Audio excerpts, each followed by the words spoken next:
Greetings. Welcome to Dr. Neil's Spiritual Awakening to Non-Duality. This is Dr. Connie Zweig, and I'll be interviewing my husband who lives in spiritual awakening.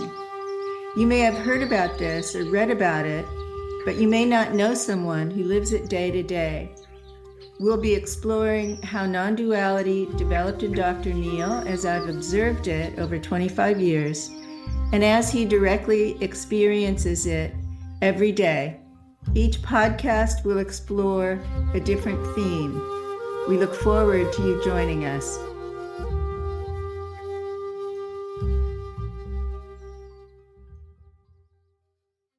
We're going to speak today about a little bit of history of Dr. Neil's awakening to non-duality. So, when were you first aware that you were awake? In my previous lifetime, the one before this one, I was a Hindu priest in a temple, a Shiva temple, and I was a Brahmin. I had 2 wives and 5 children, and I spent my 60 years in that lifetime meditating, practicing spiritual awakening, and doing ceremonies for different people for their spiritual practices. So, as a Brahmin priest, you became rooted in what, Vedanta? Correct, yes. Vedanta, and my daily practice was to focus and concentrate on the third eye for hours and opening it up. And as it progressed, I became aware that I was not an ego. I was timeless. I was not in space or time. I was being. I was aware. I was aware of myself and aware of the universe. And at around just before my 60th birthday, I passed on. I died. And found myself going through the different layers of post-life experience until I arrived at a place called Brahmaloka, which is pure bliss consciousness, in which there are other beings who've attained a non-duality. I merged and melted into this state and found myself totally, I would call it almost addicted to the state of pure bliss awareness. How long I was there, I have no idea, because there's no time there, there's no space there. It could have been moments, it could have been hundreds of years. But it's the goal of most Hindus if they can accomplish it. At some point, I became aware that this bliss consciousness, while it was very enticing, was very boring, was very, what's the right word? Was it seducing you? It was seductive, but it was also, there was no growth in it. There was no more knowledge in it. There was no more change in it. There was no life in it. It was like taking morphine. So, and very enticing, but boring. And so I began to look around in my own consciousness for what would take me out of this state. And I found my mother from this lifetime. And she was quite neurotic, anxious, driven, competitive, pushy. And that was an energy that felt like it would move me and I would grow and change. Of course, I didn't particularly like it once I got into it, but it was very inviting because it was the opposite of Brahmaloka. It was about never resting, never being at peace with where you are, about growing. And so I found myself starting to leave Brahmaloka and go through the various layers of reality when one is in a bardo through a psychic reality. I guess the best way to describe it would be to go down the chakras, go down the different layers of consciousness until I arrived at my own conception, in this lifetime.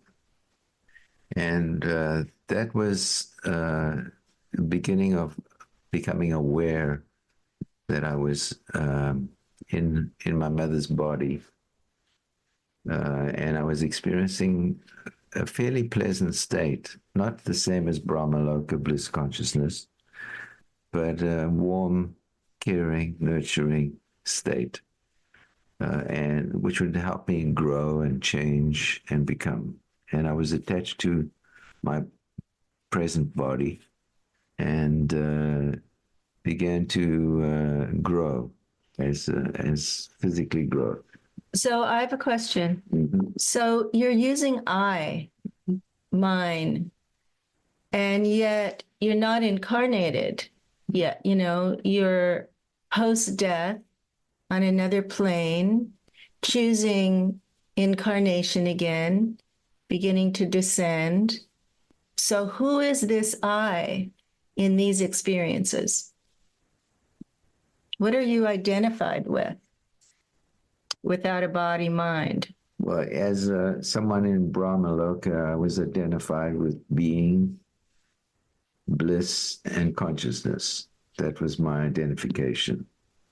As I left Brahmaloka, I became aware of different aspects of my own consciousness that were not that, that were universal in the sense of being with everyone and everything. And then eventually, as I entered my mother's body, being more identified with being a personal body. And so you're in utero, in your mother's body. Right. And then what happens next? Well, I grow and expand my physical awareness. And at some point, the uterus, my mother's uterus, becomes too small for my physical body and somewhat toxic because it couldn't eliminate the byproducts of birth. So the uterus was not functioning well enough. And so then I became aware that the environment that I was in was starting to close down, was squeezing and pushing and was becoming more and more uncomfortable. I guess that was my birth. At some point, I felt my head being squeezed. And even to this day, physically, there's aches and pains on the left-hand side of my body from entering the birth canal and being squeezed and pushed out into the world. Next thing I remember was a lot of bright lights, some voices, loud voices, and breathing, beginning to breathe. So you consciously chose to descend into an incarnation. Yes.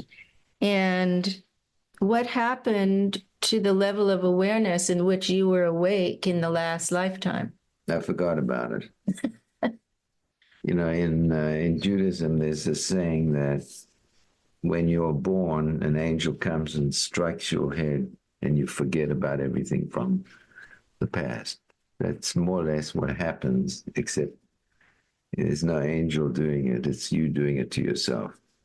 Because one would become too confused and disoriented if you could hold all of the consciousness from between lifetimes and before this life. So the sort of goal is to become human and experience the human journey. And to do that, one needs to forget the past. So you were born into a family in South Africa. Yes, in South Africa. And during apartheid. Yes. And you began to grow up and you had a kind of ordinary human experience, although you had several siblings who were also quite evolved. Yes, my sister was very much into psychic phenomena. She was a medium and would sit on the stage and have transmissions. My parents were shocked and very distraught. They didn't like the fact that a Jewish girl would be doing such things and went and pulled her out. But what was more important to me was the books that she had left lying around about spiritual evolution. I remember one on White Eagle, who was an American native, who had a meditation practice. And around about 15 or 16, I started to practice meditation in the style of White Eagle, which was very grounded. And of course, White Eagle was not incarnated, had passed on, but somehow communicated in writing to the author. So that was the sort of beginning of my meditation practice. And what appeared next? Well, let's see, 16, 17. What appeared next was my father passing on. He died when I was 18, and I became far more intoxicated and interested in the spiritual realms. Intoxicated what way? I needed to find out about my father's death, what it meant, because my family was very quiet and silent about what was going on. I never knew he was dying until a week before he died, and yet he was seriously ill for more than a year. And I spent 3 months of my university vacation just before he died, taking care of him. But nobody spoke about it. And so there was a deep thirst to find out about what life was about, why he died, how he died, what was it about in terms of where he was going and what it meant. And so the mystery of life and death came to you through your father's death. Yes, and the fact that my sister was a medium and spoke to the dead, Oh, yeah. or allowed them to speak through her. So there was some kind of awareness there. My parents were agnostic. My father believed that the holiest Jewish day was meant to be taken off work and lie in the sun and get a good tan. And my mother was a very good person. And her belief was that the most spiritual state is one of human kindness, not one of attainment, spiritual attainment. So your early life and your family life would not have led people to believe you would reach this high level of non-dual awakening. I mean, there's nothing there that would really tell us it would lead here. So what did you find some teachers in this early time? Awareness of my early life has grown with my awareness of more consciousness. So it's not that I remembered all of this initially. I remembered it because of various things that I went through. So, for example, I spent 10 sessions of hypnotherapy on the birth process and discovered myself in the womb and discovered myself exiting the womb and going through excruciating pain and finally breathing and becoming alive through that process. Okay. 10 sessions of hypnotherapy. Anything else? Well, that was the beginning. Of course, who were my teachers at that stage? Probably being Jewish, my parents, while they were secular humanists. They were secular humanists, nevertheless had a belief that I needed a Jewish education. So they sent me to Hebrew school, and I learned how to understand Hebrew. And I had a bar mitzvah, which is the consecration ceremony at 13 years old for a male Jew. And I continued to be interested in Judaism. After that, I would go to temple, a synagogue, and pray and develop a belief that there was a God, despite my mother's and father's lack of belief. Were you doing Jewish mystical practices? Not initially. Initially, I was just doing secular Orthodox Judaism. A lot of prayers, a lot of singing, and there was a sense of attaining some spiritual bliss and some ecstatic state. My brother and I would go on a Friday night to temple, which is the holy day, beginning of the holy day, and we would sing the songs that were part of the ceremony very loudly. People would look at us and say, quiet, not so loud. We were ecstatic. You found joy in the singing. There was joy. There was a connection with something deeper than just the personal. Mm-hmm. I think when my father died, when I was 18, I became more interested. Initially in Judaism, there was a mystical teacher called Hassan, Rabbi Hassan, who taught me Jewish mysticism. And so I sort of grew. He thought that I had a special mind, and we would study in Hebrew or Aramaic together. At the same time, I started to meditate more seriously. TM was becoming big in my university, and I was initiated into mantra and began meditating seriously at that. So how old were you when you started transcendental meditation? I'd like to say 17 or 18. Mm-hmm. And you stayed with it for a while? I stayed with it for a number of years. And in fact, I became quite focused on meditating to the point that I was meditating 4 or 5 hours a day, which was not the TM practice. And I found myself becoming sicker and sicker, losing energy, losing awareness.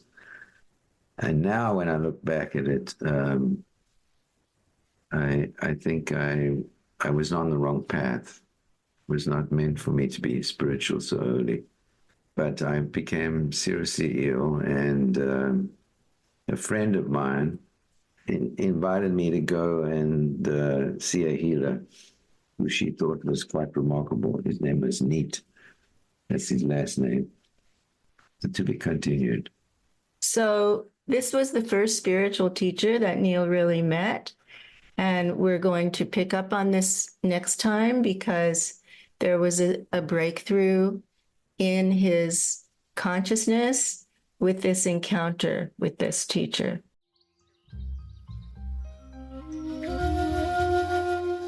Thanks for tuning in today. If you found our discussion insightful, there's a good chance your friends will too. And we'd love it if you could take a moment to share this episode with a friend who you believe would appreciate it. Help us spread the word and reach more people.